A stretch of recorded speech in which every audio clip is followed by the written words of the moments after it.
श्रोताबंधु नमस्कार। आज आपणଙ୍କ ପାଇଁ ରହିଛି ଏକ स्वतंत्र आलोचना कार्यक्रम। आलोचनार विषयवस्तु ହେଉଛି विश्व ଓ ସ୍ୱାସ୍ଥ୍ୟ ପାଇଁ ଯୋଗ। ଯୋଗ ହେଉଛି ମଣିଷ ଜୀବନର ଅଭିନ୍ନ ଅଙ୍ଗ। ଶାରୀରିକ ସୁସ୍ଥତା ଓ ବ୍ୟକ୍ତିତ୍ୱର ପୂର୍ଣ୍ଣାଙ୍ଗ ବିକାଶରେ ଯୋଗର ସ୍ୱତନ୍ତ୍ର ଭୂମିକା ରହିଛି। କୁହାଯାଏ ଯୋଗ ଦ୍ୱାରା ଅସାଧ୍ୟ ସାଧନ ସମ୍ଭବ। ଆଜିର ବ୍ୟସ୍ତବହୁଳ ଜୀବନରୁ ନକାରାତ୍ମକ ଦୂର କରିବାକୁ ହେଲେ ଯୋଗର ସାହାଯ୍ୟ ନେବାକୁ ପଡ଼ିବ। ଯୋଗ ଦ୍ୱାରା ମଣିଷ ନିଜର ପ୍ରକୃତ ଖୁସିକୁ ପ୍ରାପ୍ତ କରିପାରିବ। ଯୋଗ ଭାରତର ଏକ ପ୍ରାଚୀନ ସଂସ୍କୃତି। ଏହା ଏକମାତ୍ର ମାଧ୍ୟମ ଯାହା ସୁସ୍ଥ ଶରୀର, ମନ, ସମାଜ ଏବଂ ଆଧ୍ୟାତ୍ମିକ ଜୀବନ ପାଇଁ ଅତ୍ୟନ୍ତ ଗୁରୁତ୍ୱପୂର୍ଣ୍ଣ। ଏହା ମନ ଏବଂ ଶରୀରକୁ ସଂଯୋଗ, ଚିନ୍ତା ଏବଂ କ୍ରିୟାର ସଂଯମ ଓ ସ୍ୱାସ୍ଥ୍ୟ ସମୃଦ୍ଧି ପାଇଁ ଏକ ସିଦ୍ଧ ଉପଚାର ଅଟେ। ସାରା ବିଶ୍ୱକୁ ଭାରତ ଏହି ପ୍ରାଚୀନ କଳା ଓ ଏହାର ସୁଫଳ ସମ୍ପର୍କରେ ଅବଗତ କରାଇବା ପାଇଁ ପ୍ରତିବର୍ଷ ଜୁନ୍ 21 ତାରିଖରେ ଆନ୍ତର୍ଜାତିକ ଯୋଗ ଦିବସ ପାଳନ କରାଯାଉଛି। ଯୋଗ ଦିବସ ସମ୍ପର୍କରେ ଆଲୋଚନା କରିବା ପାଇଁ ଆମ ସହ ଷ୍ଟୁଡିଓରେ ଉପସ୍ଥିତ ଅଛନ୍ତି ଭାରତୀୟ ଯୋଗ ସଂସ୍ଥାନର ଓଡ଼ିଶା ପ୍ରାନ୍ତ ସଂଗଠନ ମନ୍ତ୍ରୀ ଅକ୍ଷୟ କୁମାର ସ୍ୱାଇଁ। ସାର୍ ନମସ୍କାର, ଆପଣଙ୍କୁ ଆକାଶବାଣୀ ଷ୍ଟୁଡିଓକୁ ସ୍ୱାଗତ। ନମସ୍କାର ସାର୍, ଆମେ ଆଉ କିଛି ଦିନ ପରେ ଆନ୍ତର୍ଜାତିକ ଯୋଗ ଦିବସ ପାଳନ କରିବା। ତେବେ ଯୋଗ ଦିବସର ପାଳନ ପୂର୍ବରୁ ଏ ଯୋଗ ଦିବସର ମହତ୍ତ୍ୱ କ'ଣ ରହିଛି ସେ ବିଷୟରେ ଆମେ ଆଜି ଆଲୋଚନା କରିବା। ସାର୍, ଯୋଗ କହିଲେ ଆମେ କ'ଣ ବୁଝୁ?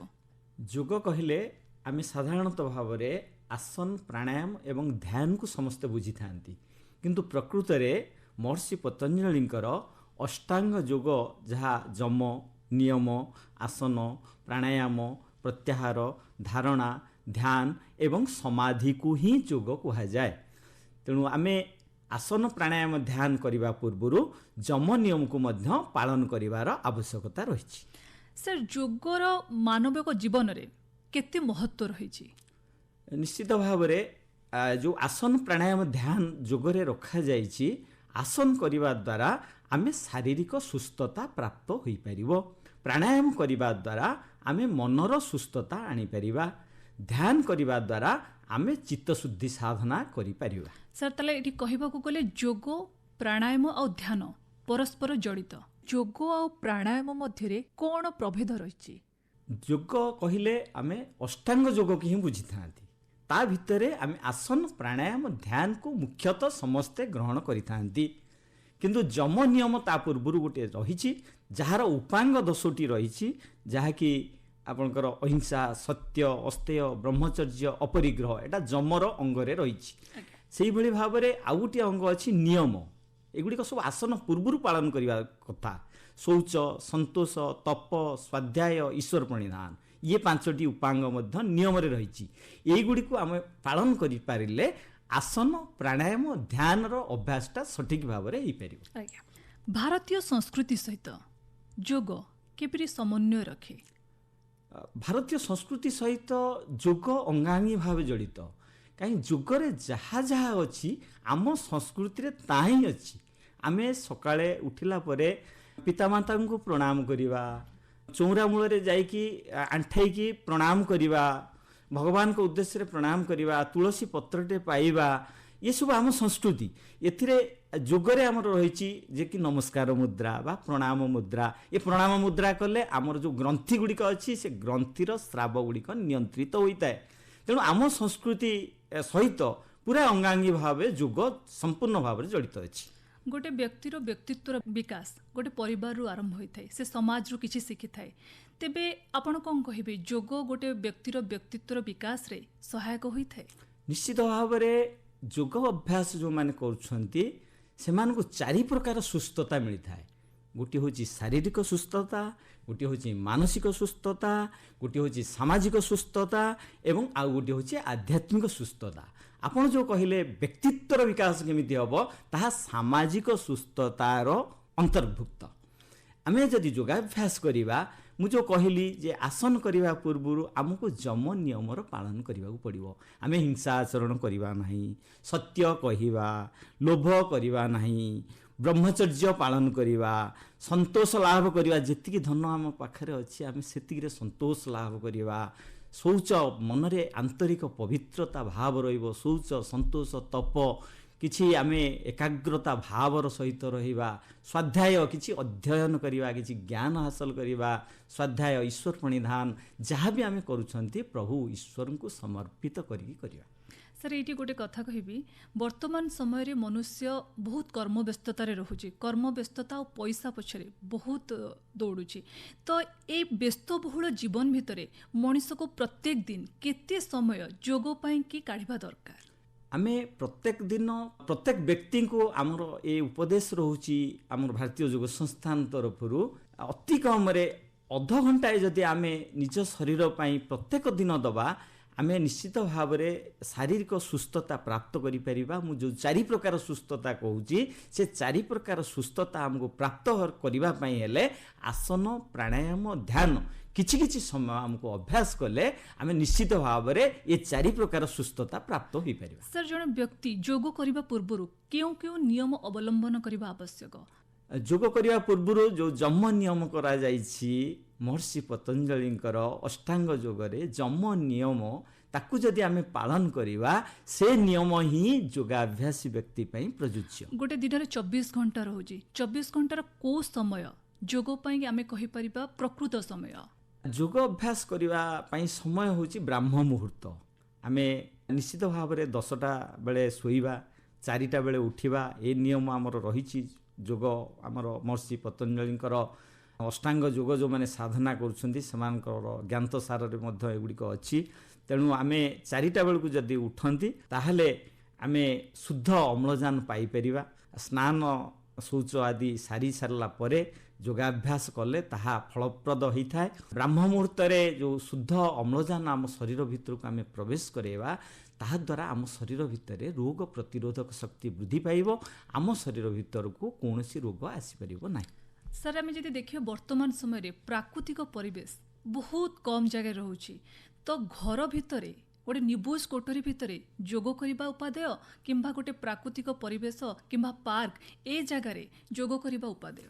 ସବୁଠୁ ଉପାଦେୟ ହେଉଛି କୌଣସି ପାର୍କରେ କରିବା, ଯେଉଁଠି ଶୁଦ୍ଧ ଅକ୍ସିଜେନ୍ ଆମକୁ ମିଳିପାରିବ। ଖୋଲା ଜାଗାରେ ଆମେ ଯୋଗ କରିବାଟା ନିହାତି ଭଲ, ଉତ୍କୃଷ୍ଟ ସେଟା।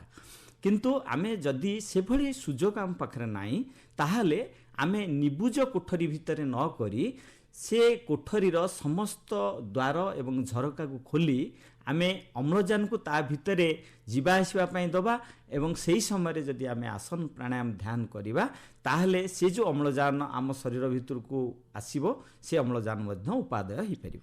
ସାର୍ ଏଇଠି ଆମ ଶ୍ରୋତାବନ୍ଧୁଙ୍କୁ ଆମେ କହିବା କେତେ ଗୁଡ଼ିଏ ଯେଉଁ ଲୋକପ୍ରିୟ ଯେଉଁଟାକି ଉପାଦେୟ ଆସନ, କେଉଁ କେଉଁ ଆସନ କଲେ ଆମକୁ ବିଭିନ୍ନ ପ୍ରକାର ରୋଗରୁ ଉପଶମ ମିଳିବ, ଆମର ମାନସିକ ସ୍ୱାସ୍ଥ୍ୟ ପାଇଁ କେତେ ଉପାଦେୟ ଅଛି କେଉଁ ଆସନ, ସେ ବିଷୟରେ ଆମକୁ କିଛି କହିବେ?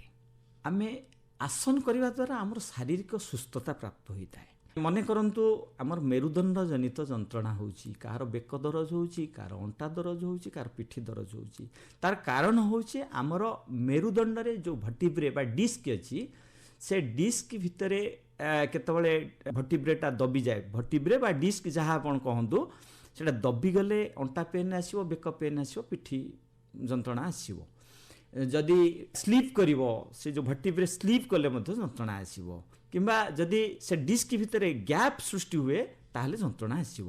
ସେଇଟା ଆମେ ମଧ୍ୟ ଜାଣିବା ଦରକାର ଯେ ଆମର ସେ ଡିସ୍କଟା ଦବି ଯାଇଛି ନା ସେଟା ସ୍ଲିପ୍ କରିଛି ନା ତା ଭିତରେ ଗ୍ୟାପ୍ ସୃଷ୍ଟି ହୋଇଛି। ସେହି ହିସାବରେ ଆମେ ଯଦି ଆସନ, ଯେଉଁମାନେ ଅଭିଜ୍ଞ ଶିକ୍ଷକ ଆମର ଭାରତୀୟ ଯୋଗ ସଂସ୍ଥାନ ଅଛନ୍ତି, ସେମାନଙ୍କ ଦ୍ୱାରା ଆମେ ଠିକ୍ ଭାବରେ ଆସନଟା ଚୟନ କରିପାରିବା। ଆସନ ଚୟନ କରି ଯଦି ଆମେ ଆସନ ଅଭ୍ୟାସ କରିବା, ତାହେଲେ ଆମର ମେରୁଦଣ୍ଡ ଜନିତ ଯନ୍ତ୍ରଣା ଦୂର ହୋଇପାରିବ। ଆମେ ଔଷଧ ଖାଇକି ଆମର ଯନ୍ତ୍ରଣାଟାକୁ ଉପଶମ କରିପାରିବା, ଗୋଟିଏ ଦିନ ପାଇଁ କରିପାରିବା, କିନ୍ତୁ ତା ପରଦିନ ମଧ୍ୟ ସେହି ଯନ୍ତ୍ରଣା ଆସିବାର ସମ୍ଭାବନା ଅଛି। କିନ୍ତୁ ଆମେ ଯଦି ଆସନ କରିବା, ତାହେଲେ ଯେଉଁ ଫାଙ୍କା ସୃଷ୍ଟି ହୋଇଛି ଆମ ଭର୍ଟିବ୍ରେ ବା ଡିସ୍କ ଭିତରେ, ଯେଉଁ ଫାଙ୍କାଟା ସୃଷ୍ଟି ହୋଇଛି, ସେ ଫାଙ୍କାଟା ଧୀରେ ଧୀରେ ସେ ଯେଉଁ ଫାଙ୍କା କମି କମି ଆସିବ। ଆଉ କିମ୍ବା ଯେଉଁଟା ସ୍ଲିପ୍ କରିଥିବ ଡିସ୍କଟା, ସେ ସ୍ଲିପ୍ଟା ତା ଜାଗାକୁ ଧୀରେ ଧୀରେ ଯିବ। କାହିଁକିନା ଆମର ବିଭିନ୍ନ ପ୍ରକାର ଆସନ ସେଥିପାଇଁ ଅଛି, ଆମକୁ ମୋଡ଼ିବାକୁ ପଡ଼ିବ। ମେରୁଦଣ୍ଡଟାକୁ ଟୁଇଷ୍ଟ କଲେ ସେ ଭର୍ଟିବ୍ରେଟା ଠିକ୍ ଜାଗାକୁ ପଳାଇବ।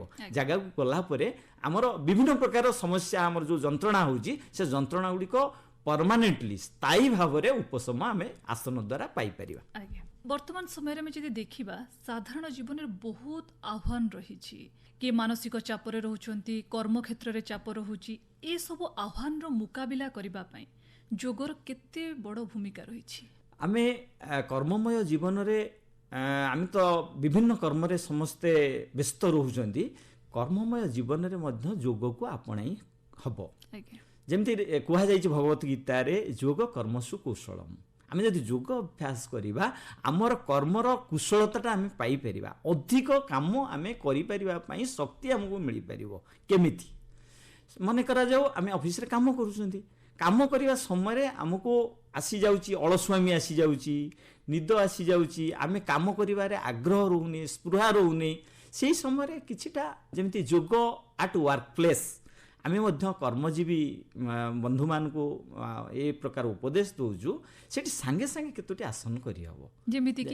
ଯେମିତିକି ଆମେ ଗୋଟେ ତାଡ଼ାସନ କରିପାରିବା। ଠିଆ ହେଇଯିବା ସାଙ୍ଗେ ସାଙ୍ଗେ ଯେଉଁଠି ଆସନରେ ଆମେ ବସିଛନ୍ତି, କାମ କରୁଛନ୍ତି, ଅଫିସରେ କାମ କରୁଛନ୍ତି, ଆମେ ସାଙ୍ଗେ ସାଙ୍ଗେ ଠିଆ ହେଇପଡ଼ି ତାଡ଼ାସନ କରିପାରିବା, ତିର୍ଯ୍ୟକ ତାଡ଼ାସନ କରିପାରିବା, ଅର୍ଦ୍ଧ ଚକ୍ରାସନ କରିପାରିବା।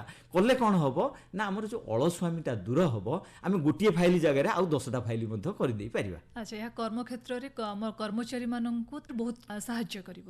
ତେବେ ମଣିଷ କିପରି ଯେଉଁ ଖୁସିର ସନ୍ଧାନରେ ଏବେ ଲାଗିଛି, ପ୍ରକୃତ ଖୁସି ଯୋଗ ମାଧ୍ୟମରେ ପାଇପାରିବ? ନିଶ୍ଚିତ ଭାବରେ ଖୁସି କେବଳ ଯୋଗ ଅଭ୍ୟାସ ଦ୍ୱାରା ହିଁ ଆମେ ସୁଖୀ ହେଇପାରିବା।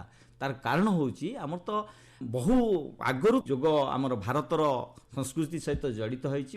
12 କୋଟି 4 ଲକ୍ଷ ବର୍ଷ ପୂର୍ବରୁ ଯୋଗ ଆରମ୍ଭ କରାଯାଇଥିଲା ବୋଲିକି ଆମର ଭଗବତ ଗୀତାରେ ତାର ପ୍ରମାଣ ମିଳେ। କିନ୍ତୁ ତାପରେ ଏଟା ପ୍ରଚାର ପ୍ରସାର ହେଇନଥିଲା। ଆମର 5000 ବର୍ଷ ପୂର୍ବେ କୁରୁକ୍ଷେତ୍ର ଯୁଦ୍ଧଭୂମିରେ ଭଗବାନ ଶ୍ରୀକୃଷ୍ଣଙ୍କର ମୁଖ ନିଃସୃତ ବାଣୀ ହେଉଛି ଯୋଗ। ଖାଲି ଯୋଗ, ଭଗବତ ଗୀତା ସାରା ଯୋଗ। କିନ୍ତୁ ଖୁସି ଆଣିବା ପାଇଁ ହେଲେ ଆମକୁ ଯୋଗ ଅଭ୍ୟାସ ଦରକାର। କାହିଁକି? ଆମ ଶରୀରଟାକୁ ଆମେ ମେଣ୍ଟେନ୍ କରିବା। ଶରୀରଟାକୁ ମେଣ୍ଟେନ୍ କଲେ ଆମ ଶରୀରର ଯେତେ ପ୍ରଣାଳୀ ସବୁ କାମ କରୁଛି, ସେ ପ୍ରଣାଳୀ ଗୁଡ଼ିକ ନିୟମିତ ଭାବରେ ଚାଲୁ ରହିବ ଏବଂ ଆମ ଶରୀରକୁ ଯେଉଁ ଖୁସିଟା ଆସିବା କଥା, ସେ ଖୁସିଟା କୌଣସି ରୋଗ ଆସିଲେ ଖୁସି ମିଳିବ ନାହିଁ। ରୋଗଟା କେବେ ହେଲେ ଆସିବ ନାହିଁ ଯଦି ଆମେ ଆସନ ପ୍ରାଣାୟାମ ଧ୍ୟାନର ଅଭ୍ୟାସ କରିବା। ମୁଁ ତାର ଗୋଟେ ବିଜ୍ଞାନସମ୍ମତ କାରଣ ଆପଣଙ୍କୁ କହିବାକୁ ଚାହିଁବି ଯେ ଆମେ ଭ୍ରାମରୀ ପ୍ରାଣାୟାମ କରୁଛନ୍ତି, ବ୍ରିଦିଂ ଯେଉଁ ଏକ୍ସରସାଇଜ କରୁଛନ୍ତି, ଶ୍ୱାସ ପ୍ରଶ୍ୱାସର ନିୟନ୍ତ୍ରଣ କରୁଛନ୍ତି, ତା ଦ୍ୱାରା କ'ଣ ହୁଏ ନା ମନକୁ ଆୟତ୍ତ କରାଯାଇପାରେ। କେମିତି ନା ଅଟୋମେଟିକ୍ କଣ୍ଟ୍ରୋଲ ହେବ। ଯେମିତିକି ଆମ ମନଟା ଇତସ୍ତତ ହେଇଯାଉଛି, ଆମେ କାମ କରିବାରେ ସ୍ପୃହା ରହୁନି। ସେ ସମୟରେ ଆମେ ଯଦି ବ୍ରିଦିଂ ଏକ୍ସରସାଇଜଟା କରନ୍ତି, ପ୍ରାଣାୟାମ କୌଣସି ଜାଗାରେ ବି କରିହେବ। ସମସ୍ତ ବ୍ୟକ୍ତି ବ୍ୟସ୍ତବହୁଳ ଜୀବନ ଭିତରେ ବି ଆମେ କରିପାରିବା, ଫାଇଲ ଦେଖିଲା ବେଳେ ବି ଆମେ କରିପାରିବା। ଯେକୌଣସି ଜାଗାରେ ମଧ୍ୟ ବ୍ରିଦିଂ କରିକି ଆମ ମନଟାକୁ କଣ୍ଟ୍ରୋଲ କରିହେବ। ଯେମିତିକି ସ୍ୱାମୀ ସ୍ୱାତ୍ମାରାମ ହଠଯୋଗ ପ୍ରଦୀପଗାରେ ସେ କଥା ଲେଖିଛନ୍ତି ଯେ ପବନ ବଧ୍ୟତେ ଯେନ ମନସ୍ତେନୈବ ବଧ୍ୟତେ, ମନଶ୍ଚ ବଧ୍ୟତେ ଯେନ ପବନସ୍ତେନ ବଧ୍ୟତେ। ମନଟା ଯେଭଳି ଥିବ ପବନଟା ସେଇ ଆକାରରେ ଆମ ଶରୀରକୁ ପ୍ରବେଶ କରିବ। ଯଦି ଆମେ ପବନଟାକୁ ନିଜ କଣ୍ଟ୍ରୋଲକୁ ଆଣିବା, ତାହେଲେ ମନଟା ଅଟୋମେଟିକ୍ ସ୍ଥିର ହେଇଯିବ। ମନଟା ସ୍ଥିର ହେଇଗଲେ ସୁଖ ଆସିଲା। ଭ୍ରାମରୀ ପ୍ରାଣାୟାମ କରିବା ଦ୍ୱାରା, ଗୋଟେ ଭ୍ରାମରୀ ପ୍ରାଣାୟାମ ଅଛି, ଭ୍ରାମରୀ ପ୍ରାଣାୟାମ କଲେ ଆମର ଯେଉଁ ଷ୍ଟ୍ରେସ୍ ହର୍ମୋନ୍ ଆମ ମସ୍ତିଷ୍କରେ ଅଛି, ତାକୁ କୋର୍ଟିସୋଲ ହର୍ମୋନ୍ ବୋଲି କୁହାଯାଏ। ଯଦି ଆମର ମନ ଇତସ୍ତତ ହେଲା, ତାହେଲେ କୋର୍ଟିସୋଲ ହର୍ମୋନ୍ଟା ଇମ୍ବାଲାନ୍ସ ହୁଏ। ବର୍ତ୍ତମାନ ସମୟରେ ଯୁବପିଢ଼ି ବହୁତ ଚାପଗ୍ରସ୍ତ ରହୁଛନ୍ତି। ତେବେ ବର୍ତ୍ତମାନର ଯୁବପିଢ଼ିମାନଙ୍କ ପାଇଁ ଏହି ଭ୍ରାମରୀ ପ୍ରାଣାୟାମଟା ବହୁତ ଉପଯୋଗୀ। ନିଶ୍ଚିତ ଭାବରେ ଭ୍ରାମରୀ ପ୍ରାଣାୟାମ ସହିତ ଆମକୁ ପ୍ରାଣାୟାମ କରିବାକୁ ପଡ଼ିବ। ମହର୍ଷି ପତଞ୍ଜଳି ତାଙ୍କର ଅଷ୍ଟାଙ୍ଗ ଯୋଗରେ ସେଇଥିପାଇଁ ଆଗ ଆସନ ରଖିଛନ୍ତି। କାହିଁକିନା ଆସନ କରିବା ଦ୍ୱାରା ଆମର ଯେଉଁ ଫୁସଫୁସ୍ ଅଛି, କାହିଁକିନା ଅକ୍ସିଜେନଟା, ଅମ୍ଳଜାନଟା ଡାଇରେକ୍ଟ ଫୁସଫୁସ୍କୁ ଯିବ ନା। ତେଣୁ ଫୁସଫୁସ୍କୁ ସୁସ୍ଥ ରଖିବା ପାଇଁ ହେଲେ ଆମକୁ କିଛି ପ୍ରସାରଣ ସଂକୋଚନ କ୍ରିୟା କରିବାକୁ ପଡ଼ିବ। ଆମର ଛାତିର ପ୍ରସାରଣ ସଂକୋଚନ କରିବା ପାଇଁ ହେଲେ ଉଷ୍ଟ୍ରାସନ ଅଛି, ଆମର ହସ୍ତ ଉତ୍ଥାନ ଆସନ ଅଛି, ଭୁଜଙ୍ଗାସନ ଅଛି। ତା ଦ୍ୱାରା କ'ଣ ହେବ ନା ଆମର ଫୁସଫୁସଟା ଫିଟ୍ ରହିବ ଅକ୍ସିଜେନ ଗ୍ରହଣ କରିବା ପାଇଁ। ତେଣୁ ଆମେ ଯଦି ସଫିସିଏଣ୍ଟ ଅକ୍ସିଜେନ ଆମେ ଗ୍ରହଣ କରିପାରିବା, ତାହେଲେ ଆମର ଫୁସଫୁସଟି ସୁସ୍ଥ ରହିବ। ତା ସହିତ ବିଭିନ୍ନ ପ୍ରଣାଳୀ ଯେଉଁ ଶରୀରରେ ଅଛି, ସେ ପ୍ରଣାଳୀ ଗୁଡ଼ିକୁ ଏଇ ପ୍ରାଣାୟାମ ମାଧ୍ୟମରେ ଆମେ ଠିକ୍ କରିଦେଇ ପାରିବା। ତା ସହିତ ଆମର ଯୋଉ ଷ୍ଟ୍ରେସ୍ ହର୍ମୋନ୍ ଯୋଉ କହିଲି ମୁଁ ମାନସିକ ଚାପ ସୃଷ୍ଟିକାରୀ ହର୍ମୋନ୍ ସେଟା ବାଲାନ୍ସ ରହିବ, ହାପି ହର୍ମୋନ୍ସଟା ସିକ୍ରେସନ୍ ହବ ଆମ ମସ୍ତିଷ୍କ ଭିତରେ, ଯୋଉଟା serotonin, oxytocin and dopamine secretion ହୁଏ। ଯଦି ସେଗୁଡ଼ିକ ଉଚିତ ପରିମାଣରେ ସିକ୍ରେସନ୍ ନହେଲା ତାହେଲେ ଆମକୁ ସେ ଇତସ୍ତତ କରେଇବ ଆଉ ଡିପ୍ରେସନ୍ ଆଡ଼କୁ ଜଣେ ଯାଉଥିବା ବ୍ୟକ୍ତି ଯଦି ଆମେ ଏଇ ପ୍ରାଣାୟାମ କରିବା, ବ୍ରିଦିଂ ଏକ୍ସରସାଇଜ୍ କରିବା, ଭ୍ରାମରୀ କରିବା, ଓମ୍ ଧ୍ୱନି କରିବା, ତାହେଲେ ଆମର ହାପି ହର୍ମୋନ୍ ସିକ୍ରେସନ୍ ହେବ, ଷ୍ଟ୍ରେସ୍ ହର୍ମୋନ୍ଟାକୁ ସେ ରିଡ୍ୟୁସ୍ କରିବ, ବାଲାନ୍ସ କରିବ, ତେଣୁ ହର୍ମୋନାଲ ଇମ୍ବାଲାନ୍ସ ହେବନି, ଡିପ୍ରେସନ୍କୁ ଆମେ ଯିବା ନାହିଁ। ମନୁଷ୍ୟକୁ ସୁସ୍ଥ, ଶାନ୍ତ ଆଉ ଖୁସି କରିବା ପାଇଁ ଯୋଗ ଏକାନ୍ତ ଜରୁରୀ। ତେବେ ବର୍ତ୍ତମାନ ସମୟରେ ସାମାଜିକ ସ୍ତର ହଉ, ଆମେ ଯଦି ଦେଶ ଦେଶ ମଧ୍ୟରେ ଦେଖିବା ଯୁଦ୍ଧ ପରିସ୍ଥିତି ଦେଖାଯାଉଛି, ସବୁଆଡ଼େ ଅଶାନ୍ତିର ମାହୋଲ ଖେଳି ରହିଛି। ତେବେ ବିଶ୍ୱର ଶାନ୍ତି ପ୍ରତିଷ୍ଠାରେ ଆଉ ଯେଉଁ ପାରସ୍ପରିକ ମଧ୍ୟରେ ଯେଉଁ ଉଦ୍ବିଗ୍ନତା ଦେଖାଯାଉଛି, ଯଦି ମାନବୀୟ ସମବେଦନାକୁ ଆମେ ପୁନଃ ପ୍ରତିଷ୍ଠା କରିବା, ଯୋଗ ଏଥିରେ କେତେ ବଡ଼ ଭୂମିକା ରହିବ? ଯୋଗର ଭୂମିକା ବହୁତ ବଡ଼ ଭୂମିକା ରହୁଛି। ଯେତେବେଳେ ଭାରତ ଜାତିସଂଘରେ ଏ ପ୍ରସ୍ତାବ ରଖିଲେ ଯେ ଜୁନ୍ 21କୁ ଯୋଗ ଦିବସ ରୂପେ ପାଳନ କରାଯାଉ, ତାକୁ ନିଃସର୍ତ୍ତ 177ଟି ଦେଶ ନିଃସର୍ତ୍ତ ସମର୍ଥନ କରିଥିଲେ। ଆଜି ସାରା ବିଶ୍ୱରେ ସମସ୍ତେ ବୁଝିଲେଣି ଯେ ଯୋଗ ସମସ୍ତଙ୍କ ପାଇଁ ଆବଶ୍ୟକ। ଯୁଦ୍ଧର ଯେଉଁ ବିଭୀଷିକା ବର୍ତ୍ତମାନ ଧ୍ୱଂସାଭିମୁଖୀ ପୃଥିବୀ ଯାଉଛି, କେବଳ ଯୋଗ ଅଭ୍ୟାସ କରିବା ଦ୍ୱାରା ହିଁ ଆମେ ଏ ପୃଥିବୀକୁ ଧ୍ୱଂସାଭିମୁଖୀ ପଥରୁ ହଟେଇ ଦେଇପାରିବା। ସମସ୍ତଙ୍କୁ ଗୋଟେ ଏକତା ସୂତ୍ରରେ ନିଶ୍ଚିତ ଭାବରେ ଆମେ ସମସ୍ତଙ୍କ ମନରେ ଯଦି ଖୁସି ଆଣିପାରିବା, କ୍ରୋଧକୁ ଆମେ ସଂଯମ ଆଚରଣ କରି କ୍ରୋଧକୁ ନିୟନ୍ତ୍ରଣ କରିପାରିବା, ତାହେଲେ ଯୁଦ୍ଧ ଆଡ଼କୁ ପୃଥିବୀ ଯିବ ନାହିଁ। ସମସ୍ତଙ୍କ ପାଖରେ ଗୋଟେ ଶାନ୍ତ ପରିବେଶ ରହିବ, ଶାନ୍ତ ମନୋଭାବ ରହିବ, ଏକ ସୁନ୍ଦର ପୃଥିବୀ ଆମେ ଗଠନ କରିପାରିବା। 2025 ମସିହାରେ ଯୋଗର ଗୁରୁତ୍ୱ କିପରି, ଆପଣ କିପରି ଦେଖୁଛନ୍ତି ଯୋଗର ଗୁରୁତ୍ୱକୁ?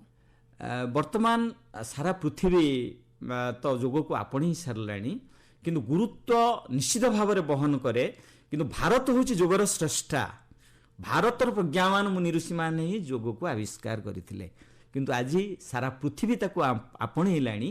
କିନ୍ତୁ ଆହୁରି ମଧ୍ୟ ତାକୁ ଯୋଗକୁ ଯଦି ସୁଦୂର ପ୍ରସାରୀ କରାଯାଏ, ପ୍ରଚାର ପ୍ରସାର କରାଯାଏ, ସରକାର କ'ଣ କ'ଣ ପଦକ୍ଷେପ ନେବା ଦରକାର ଏ ଯୋଗକୁ ଆହୁରି ସୁଦୂର ପ୍ରସାରୀ କରିବା ପାଇଁ? ବିଭିନ୍ନ ଜାଗାରେ ପହଞ୍ଚିବା ପାଇଁ ଆଜି ଭାରତ ସରକାରଙ୍କ ତରଫରୁ ଯୋଗ ସଙ୍ଗମର କାର୍ଯ୍ୟକ୍ରମ ଗୋଟେ ରହିଛି। ଆମର ଜୁନ୍ 21 ତାରିଖକୁ 1 ଲକ୍ଷ ସ୍ଥାନରେ ଭାରତର ପ୍ରତ୍ୟେକ ଜାଗାରେ 1 ଲକ୍ଷ ଜାଗାରେ ଯୋଗ ସଙ୍ଗମର କାର୍ଯ୍ୟକ୍ରମ କରାଯିବ। ଲୋକଙ୍କ ଭିତରେ ଗୋଟେ ସଚେତନତା ସୃଷ୍ଟି କରାଯିବ ଯେ ଯୋଗ ଅଭ୍ୟାସ କରିକି କିଭଳି ଭାବେ ଆମେ ସୁସ୍ଥତା ପ୍ରାପ୍ତ ହୋଇପାରିବା ଏବଂ ପରସ୍ପର ଭିତରେ ଯେଉଁ ରହୁଛି ବିଭିନ୍ନ ଦ୍ୱନ୍ଦ୍ୱ ରହୁଛି, ସେ ଦ୍ୱନ୍ଦ୍ୱ କେମିତି ଦୂର ହେବ, ସମସ୍ତେ ଶାନ୍ତ ଭାବରେ ରହିବେ, ସମସ୍ତେ ସନ୍ତୋଷ ଚିତ୍ତରେ ରହିବେ, ଆଉ ଏ ସାରା ପୃଥିବୀରେ ଗୋଟେ ସୁସ୍ଥ ସମାଜ ଆମେ ଗଠନ କରିପାରିବା। ସାର୍, ଆମେ ତ ସମାଜ ପାଇଁ ଆଉ ଶରୀର ପାଇଁ ଯୋଗ କେତେ ଜରୁରୀ ସେ ବିଷୟରେ କଥାବାର୍ତ୍ତା ହେଲେ, ଆପଣଙ୍କୁ ମୁଁ ଗୋଟେ ଏଠି ପ୍ରଶ୍ନ କରିବି। ନିୟମିତ ଯୋଗ କରୁଥିବେ, ଆପଣଙ୍କୁ ଯୋଗ କେତେ ଉପାଦେୟତା ଦେଇଛି? ମୁଁ ଯୋଗ କରିବା ପୂର୍ବରୁ ମୁଁ ଆଜିକୁ ପ୍ରାୟ 19-20 ବର୍ଷ ହେଲା ଯୋଗାଭ୍ୟାସରେ ସାମିଲ ଅଛି। ମୋ ଶରୀର ବହୁତ ଅସୁସ୍ଥ ଥିଲା। ଯେତେବେଳେ ମୁଁ ୟଙ୍ଗ ଥିଲି ସେତେବେଳେ ବି ମଧ୍ୟ ମୁଁ ଆର୍ଥ୍ରାଇଟିସ୍ ସମସ୍ୟାରେ ସମ୍ମୁଖୀନ ହୋଇଥିଲି। ଆଉ ବିଭିନ୍ନ ପ୍ରକାର ଔଷଧ ମଧ୍ୟ ବର୍ଷେ 2 ବର୍ଷ ଧରିକି ଖାଇବା ପରେ ମଧ୍ୟ ସାମୟିକ ଭାବରେ ଉପଶମ ମିଳିଥିଲା, କିନ୍ତୁ ସ୍ଥାୟୀ ଭାବରେ ସେ ଉପଶମ ମୁଁ ପାଇପାରି ନଥିଲି। ଆଉ ତାପରେ ଥଣ୍ଡାଜନିତ ରୋଗ ମଧ୍ୟ ମୋତେ ରହିଥିଲା। ମୁଁ ଟିକେ ସନ୍ଧ୍ୟାବେଳେ ବୁଲି ଆସିଲେ କାଶ ଛିଙ୍କରେ ମଧ୍ୟ ଇଏ ହେଉଥିଲି, ଗାଧେଇ ପାରୁନଥିଲି, ମୁଣ୍ଡ ଧୋଇକି ବି ଗାଧେଇ ପାରେନି। କିନ୍ତୁ ଯୋଗାଭ୍ୟାସ କରିବା ଫଳରେ ମୁଁ ପ୍ରତ୍ୟେକ ଦିନ ରାତି 4ଟାରୁ ଗାଧେଇ ପାରୁଛି। ଆଉ ଯେଉଁ ଆର୍ଥ୍ରାଇଟିସ୍ ବିଭିନ୍ନ ହାଡ଼ ଏବଂ ଗଣ୍ଠିର ଯନ୍ତ୍ରଣା ମୁଁ ଭୋଗୁଥିଲି, ସେଥିରୁ ମଧ୍ୟ ମୁଁ ମୁକ୍ତି ଲାଭ ପାଇଛି। ଆଜ୍ଞା ସାର୍, ଆରାମଦାୟକ ଜୀବନଶୈଳୀରୁ ଏବେ ବିଭିନ୍ନ ପ୍ରକାର ରୋଗ ଉପୁଜୁଛି, ତ ଯୋଗ କିପରି ଆମକୁ ଏହି ରୋଗରୁ ଉପଶମ ଦେଇପାରିବ? ଆମେ ଦିନଚର୍ଯ୍ୟାକୁ ଆଗ ଠିକ୍ କରିବାକୁ ପଡ଼ିବ। ଆମେ ଯେଉଁ ଆରାମ ଜୀବନ ବିତାଉଛନ୍ତି ତାଦ୍ୱାରା ଆମ ଶରୀରକୁ ବିଭିନ୍ନ ପ୍ରକାର ରୋଗ ଆସିଯାଉଛି।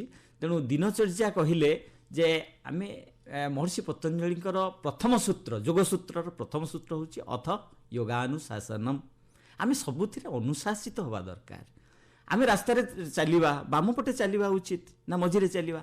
ଆମେ ସକାଳୁ କେତେବେଳେ ଉଠିବା ଦରକାର, କେତେବେଳେ ପ୍ରାତଃଭୋଜନ କରିବା ଦରକାର, କେତେବେଳେ ମଧ୍ୟାହ୍ନ ଭୋଜନ କରିବା ଦରକାର, କେତେବେଳେ ରାତ୍ର ଭୋଜନ କରିବା ଦରକାର, ଏହାକୁ ଯୋଗ ଦର୍ଶନ ହିଁ ଶିଖେଇଥାଏ। ତେଣୁ ଆମେ ଯଦି ଆରାମଦାୟକ ଜୀବନ ସବୁବେଳେ ବିତେଇବା 9ଟା ବେଳେ ପର୍ଯ୍ୟନ୍ତ ଶୋଇବା, ତେଣୁ ଏଇଟା ଅନୁଶାସିତ ନୁହେଁ। ଆମ ଜୀବନକୁ ଅନୁଶାସିତ କରିବାକୁ ପଡ଼ିବ। ଭୋଜନରେ ଅନୁଶାସିତ ହେବା, ବସିବାରେ ଅନୁଶାସିତ ହେବା। ଗୋଟେ ସୁସ୍ଥ ଲୋକ ପାଇଁ, ଗୋଟେ ସୁସ୍ଥ ଜୀବନଯାପନ ପାଇଁ କେଉଁ ସମୟରେ ଉଠିବା ଦରକାର, କ'ଣ ଖାଇବା ଦରକାର ଏବଂ କେତେ ସମୟ ଯୋଗ କରିବା ଦରକାର?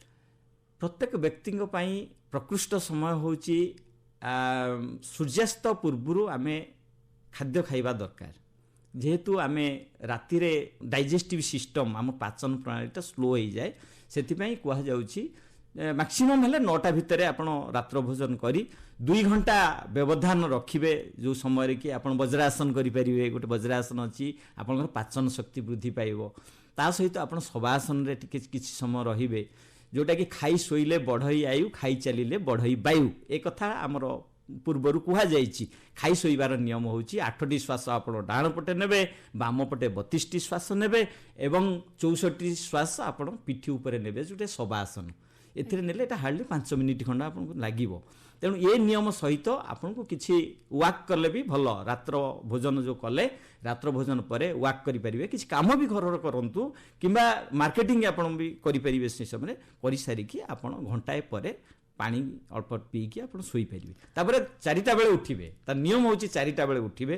4ଟା ବେଳେ ଉଠିଲା ପରେ ଆପଣ ଶୌଚ କାର୍ଯ୍ୟ ସାରିକି ଯୋଗାଭ୍ୟାସ କିଛି କରିବେ।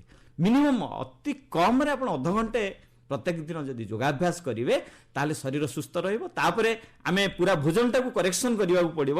ପ୍ରାତଃ ଭୋଜନ, ମଧ୍ୟାହ୍ନ ଭୋଜନ, ରାତ୍ର ଭୋଜନ, ଆକୁ କରେକ୍ସନ୍ କରିବେ। ଆଉ କେତେ ଖାଇବେ, କ'ଣ ଖାଇବେ, କିପରି ଖାଇବେ, ଏ ପ୍ରକାର ନିୟମ ଗୁଡ଼ିକୁ ମଧ୍ୟ ମାନିବାକୁ ପଡ଼ିବ, ଅନୁଶାସିତ ହେବାକୁ ପଡ଼ିବ। ଅନୁଶାସିତ ହେଲେ ଆପଣଙ୍କ ଜୀବନଟା ସୁଖମୟ ହୋଇପାରିବ। ବର୍ତ୍ତମାନର ଯୁବପିଢ଼ି ମେଦବହୁଳତାର ଶିକାର ହେଉଛନ୍ତି, ତ ମେଦବହୁଳତାକୁ ହ୍ରାସ କରିବା ପାଇଁ କେଉଁ ଯୋଗ ବହୁତ ଉପଯୋଗୀ ହୋଇପାରିବ? ଆମର ବିଭିନ୍ନ ପ୍ରକାର ଆସନ ରହିଛି ମେଦବହୁଳତାକୁ ଦୂର କରିବା ପାଇଁ। ଆସନ ଗୁଡ଼ିକ ମଧ୍ୟରେ ସୂର୍ଯ୍ୟ ନମସ୍କାର ଅତି ଉପାଦେୟ। ଯେଉଁମାନେ ମେଦବହୁଳତାର ଶିକାର ହେଉଛନ୍ତି, ସୂର୍ଯ୍ୟ ନମସ୍କାର ସେମାନଙ୍କ ପାଇଁ ଠିକ୍ କାମ ଦେବ। ତା ସହିତ ମୁଁ ଯାହା କହିଲି, ଦିନଚର୍ଯ୍ୟା ଉପରେ ମଧ୍ୟ ଗୁରୁତ୍ୱ ଦେବାକୁ ପଡ଼ିବ। କେତେ ଆମେ ଖାଇବା ଦରକାର, କେଉଁ ସମୟରେ ଖାଇବା ଦରକାର, କି ପ୍ରକାରର ଖାଦ୍ୟ ଖାଇବା ଦରକାର, ଏହି ନିୟମ ଗୁଡ଼ିକୁ ଯଦି ମାନିବା, ତାହେଲେ ମେଦବହୁଳତାରୁ ଆମେ ରକ୍ଷା ପାଇପାରିବା।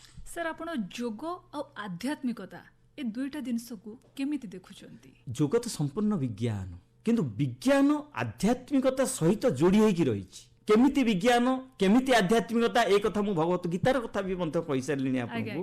ଆମର ଅଚ୍ୟୁତାନନ୍ଦ ଦାସ ଯିଏ ଆମର ମାଳିକା ଲେଖିଛନ୍ତି, ସିଏ ବି ମଧ୍ୟ ବହୁ ଆଗରୁ ଏ ଯେଉଁ ମେଡିଟେସନ କଥା କହିଛନ୍ତି, ଧ୍ୟାନ କଥା କହିଛନ୍ତି। ଯେ କେଉଁ ଯୋଗ ମୁହିଁ ସାଧିବି ମୁଁ ଯେ ଅଭାଗା ଜନ, ଅକାର ଉକାର ମକାର ପ୍ରଭୁ ନ ଜାଣେ କିଛି, ଏକା ତୁମ୍ଭ ନାମ ଗୋଟିକୁ ମୁଁ ଯେ ସତ୍ୟ ମଣୁଛି। ଅଚ୍ୟୁତାନନ୍ଦ ଦାସ ତାଙ୍କର ଦିବ୍ୟ ଜ୍ଞାନ ପ୍ରାପ୍ତ ହୋଇଥିଲେ। ସେ ଏକଥା ଲେଖି ଯାଇଛନ୍ତି ଯେ ଧ୍ୟାନ ଏଇଭଳିଆ କରାଯାଏ, ଓମ୍ ଧ୍ୱନି ଏଇଭଳିଆ କରାଯାଏ, ଅ ଉ ମ କୁ ମିଶାଇ ଓମ୍। ଓମ୍ ଯଦି ଉଚ୍ଚାରଣ କରିବା, ତାହେଲେ ଆମର ହରମୋନାଲ ଇମ୍ବାଲାନ୍ସ ହେବନି। ସେ ବହୁ ଆଗରୁ ଜାଣିଥିଲେ। ତେଣୁ ଇଏ ପୁରା ଆଧ୍ୟାତ୍ମିକତା, এই ଆଧ୍ୟାତ୍ମିକତା ସହିତ ବିଜ୍ଞାନ ଯୋଡ଼ି ହେଇକି ରହିଛି। ଯୋଗ ହେଉଛି ସମ୍ପୂର୍ଣ୍ଣ ବିଜ୍ଞାନ। ଆଜ୍ଞା ସାର୍, ତ ଛାତ୍ରଛାତ୍ରୀଙ୍କୁ ଆମେ ଯଦି ଚାପମୁକ୍ତ କରିବା ପାଇଁ ପରୀକ୍ଷା ସମୟରେ କେଉଁ ପ୍ରକାର ସରଳ ଆଉ ସହଜ ଯୋଗ କଲେ ସେମାନେ ଚାପମୁକ୍ତ ରହିପାରିବେ? ବହୁତ ସୁନ୍ଦର କଥା।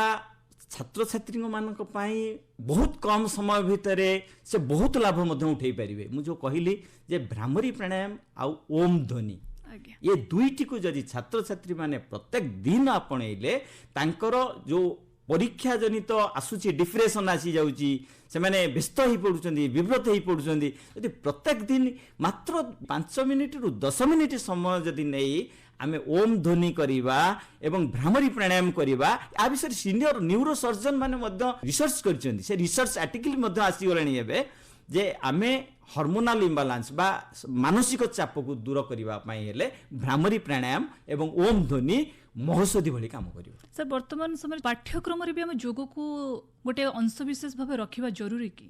ନିଶ୍ଚୟ ରହିବା ଉଚିତ। ମୁଁ ଯାହା ଜାଣୁଛି ଅନ୍ୟ ରାଜ୍ୟରେ ମଧ୍ୟ ଏଟା ଆରମ୍ଭ କରାଗଲାଣି। ଆମେ ଯଦି 5-10 ମିନିଟର ଭ୍ରାମରୀ ଏବଂ ଓମ୍ ଧ୍ୱନି ପିଲାମାନଙ୍କୁ କରେଇବା, ପିଲାମାନେ କେତେ ସୁନ୍ଦର ଭାବରେ ତାଙ୍କର କନସେନ୍ଟ୍ରେସନ୍ ମାନେ ଏକାଗ୍ର ଭାବଟା ରହିବ, ସେମାନେ ପାଠରେ ମନୋନିବେଶ କରିପାରିବେ, କୌଣସି ପ୍ରକାର ତାଙ୍କର ଚଗଲାମି ବି ଆସିବନି। आम जदि प्रत्येक पीरियड पूर्व 3 मिनिट्र ओम ध्वनि करदेवा कि भ्रामरी प्राणायाम 3 मिनिट भितर करदेवा से एकाग्रता भाव आसो पाठर मन लग इतस्तत हेबेनी आउ छात्र छात्री बहुत सुंदर काम करियो एटा। सर ये आउटे कथा चलित वर्ष योग दिवसर वार्ता रही एक पृथ्वी और एथपाई योग ए विषय आप कौन कहे? निश्चित पृथ्वी सुस्थ रहिले तो मानव सुस्थ रहिबो ना, प्रकृति जदि सुस्थ रहिबो ताले मानव सुस्थ रहिबो ना।